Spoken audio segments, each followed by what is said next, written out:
Today, I'm happy to note that a path out of this uncertainty is beginning to emerge, and the emerging path has two sides to it.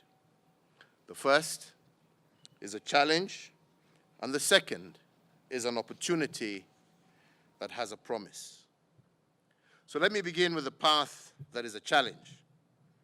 For the last 15 months, our efforts of fighting this pandemic can only be described as containment seesaw. And I call it a seesaw because sometimes we win on one front and experience a loss on the other. For instance, the highest positivity rate this year was at 26.6% in the fourth week of March 2021. This forced us to zone out and lock down the COVID hotspots of Nairobi, Kajiado, Kiambu, Nakuru, and Machakos. These counties at the time accounted for 70% of all COVID-positive new cases.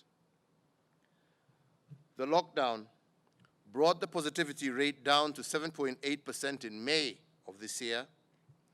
And as we ease the lockdown measures in the 5 zoned counties, the western region of our country and the neighboring Republic of Uganda experienced a new wave.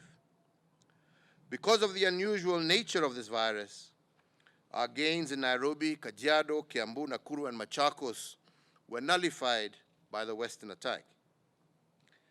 Now Busia, Kakamega, Nyamira, Kisii, Migori, Siaya, Homa Bay, Kisumu, Trans Nzoia, Bungoma, Bomet, Vihiga, and Kericho are on heightened containment measures from the 17th of June of this year.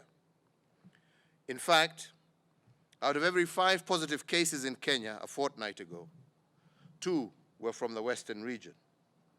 And what is worse is that this region has experienced a high positivity rate of 21% compared to the national average of 9.1% at that time.